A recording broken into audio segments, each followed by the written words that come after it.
for an offensive player, like here, when we're on the field, the fans know, hey, we don't cheer, right? Offense has got to be out there and communicate.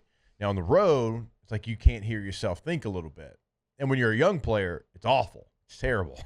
It's like, oh my gosh, I barely know the plays. I really don't even know them. I'm just kind of memorizing the plays right now. And if you check to something and I don't hear it, I don't know based off the look what you're checking to. Later on in my life, I will. I don't right now. Mm-hmm. But then once you get to that point and you do become a veteran player, there is nothing better to me than when you go to someone else's stadium and then you make the play that puts the game away. Sometimes that can be in the beginning of the fourth quarter. Sometimes it can be in the third quarter. Sometimes it's the very last play that you get. And then when it's so loud and then you make the play and then you can hear a pin drop in their stadium. Mm-hmm.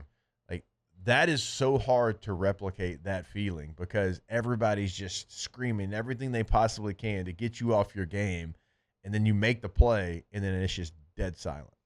Yeah, it is. That's one of the best feelings in the entire world is shutting up 100,000 people in their stadium. And I was thinking about like as a quarterback, like you in the center, you're the only person that like touches the ball every play. So like you're the most impactful person on the field. And it's like I'm sitting here and I am controlling 100,000 people in the palm of my hand right now. Like basically, no doubt. They're either gonna cheer against me, they're gonna cheer for me, they're gonna shut up. Yep. And it was. One of the best feelings in the world when you could shut up that many people. 2005 at Alabama, 2006 at Tennessee, 2007. I'm trying to think of our road games. Alabama. Yeah, Alabama. That one.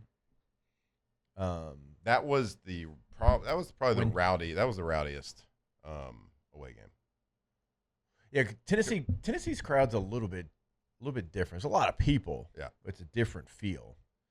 2007, Chad Jones, when he made that play, it definitely went quiet. And then we scored a touchdown, game over. Mm-hmm. And that's what LSU is going to be looking to do coming up this Saturday. It's whatever Memorial Stadium's peak is, whatever it's always been, it is going to go up another notch. Like, I guarantee you that it's the most fans that ever go to a game. You know how that is. Like, it's like, wait a minute, how can you beat that? You have a capacity. Mm-hmm. They're going to standing room only. They'll bring in some bleachers. They'll do, like, something will happen. Yep. It will be the biggest crowd in that stadium's history. You are going to be going against a crowd, first game of the year, all the energy you can possibly imagine. They remember you beat them in 2019 for a national championship. There's the whole Death Valley debate. I can imagine how much Death Valley propaganda is going on in Clemson, South Carolina this week. How much they're talking to their fans. Like, let's show them. Let's show them. Like, sure. This is going to be the loudest. I would say this is probably going to be the loudest Clemson Stadium has ever been. I agree. And it probably is not even going to be close. Yeah. Like, because you got the preseason build up to it. Everybody's just ready to pop right now. And then you got the whole Death Valley situation. Like, you got everything that you just laid out. So LSU, from a mental standpoint, when you go into a situation like that, you got to go in with a mindset of counterpunch. Yeah. Got to be a counterpuncher here. There is going to be this moment on every big game as an offense where you have to withstand a blow from the defense because they're going to come out. They're going to come out swinging. Like, defense is the side of the ball where you can just let your hair down, light it on fire, and, like, play as fast as you can. And you don't even, like, there's positions out there like defensive end, defensive tackle. Like, they can just play as fast as they can. And they're going to have so much adrenaline. So you have to withstand that blow. And you have to kind of like a heavyweight fight, like fighting somebody like that's bigger than you. Got to use their momentum against you. But, like, on offense, we always would talk about withstand the blow, counterpunch them. Yeah. Like, we're not going to go out there on the first drive and try to punch them. Right. Because you just it's the way, like, you have to know on offense, and that's like the key of a really good play caller is knowing when to punch. Right. Knowing when to punch, knowing when to block, and then knowing when to throw a haymaker. And usually in those types of games, you're hitting your screens, you're hitting your quick passes, your little misdirection, try to pop off a nice little 3-4 yard run early on. Like, those are the things. Get the ball out of your quarterback's hand, get a ball into playmaker's hands, get somebody out in space a little bit.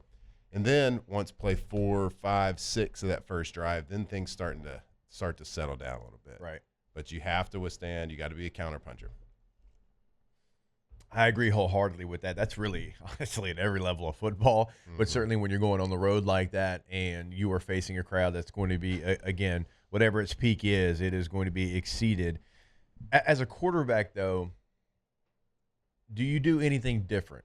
Like what is different when you're going into a situation like that, when everybody in that stadium wants you to do poorly and they're going to be as loud as they can? What are some of the biggest challenges for you? Now, new offensive line, all right, you're going to have it might be 5 new, right, at times if Chester's not in there, but it's certainly going to be 4 new offensive linemen. First time that they'll work on crowd noise this week. That, like, if you drive by the facility today and you're on Nicholson, you'll hear the crowd noise. Like, it's going to be that loud.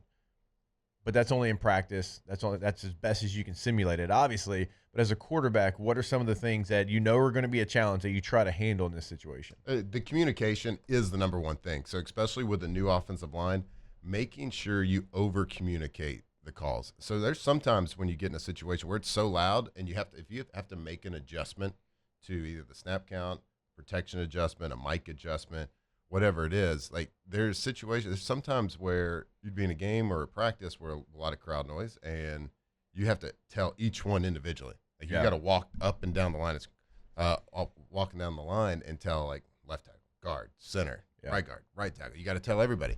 And you have to learn how to over communicate, because a lot of times, like a young quarterback, you get into a new situation with that much energy. Things are really fast for you. You're a little bit you got adrenaline pumping. Things are a little bit panicky. You got to be able to slow everything down. And sometimes it's like, all right, I'm making a call and I tell the right side. Yeah. And I'm like, okay, well, I got to get back and I got to say the snap count. Oh, there's only 7 seconds on the play clock. There's time. Right. Take a breath, relax. You got to tell everybody, because that happens a lot. Like when there's crowd noise, half the line gets the call, half doesn't. So you have to make sure that everybody's on the same page. That's the big thing. It's just communication. How do we communicate in that type of crowd noise?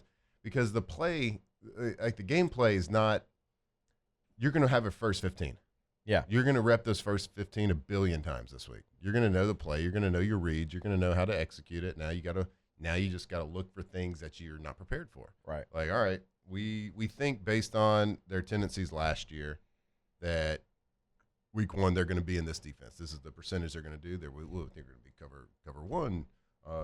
Single high safety, 63%, whatever that is. Yep. You have to look for change-ups to that, because week 1 you don't really know. Like you think you got an idea, but they could be they be got working something on you're not ready for. New package. Everybody in the country, does. yeah. So really, it's the communication. Then as a quarterback in a big game, I always like to get hit early. Yeah. I don't want to get sacked, but I wanted to take some contact, because as soon as that happens, it's like, all right, I'm in a football game now. Yeah. This is 11 on 11. And once you get into the game, once you get a little completion, once you get hit a little bit as a quarterback, it doesn't matter who's in the crowd. You forget all that stuff. The build up to the game is the worst part. The beginning of the game is the part where you're thinking about everything else around you. Yeah. But once the game starts and you start getting into a rhythm with a little completion, with getting hit, it's like, man, all I see is inside these white lines right now. Yeah. The crowd noise stinks, but I don't look at the crowd. No. I always say you put up these blackout curtains. If you're doing it right, you hear it. Not gonna act like you don't, but as far as seeing it and even feeling it, the noise is the one thing you can't get rid of. But if you're doing it right, you do create these blackout curtain. It is only going to be the field, the sidelines. I'm not even paying attention to that right now. But you do. Some can get that done. Some can't. And it's not you're not cognitively doing that. You're not focusing. Right. Block it out. No, dude, you're mad at the other team. Yeah. You're just trying to beat them. Yep.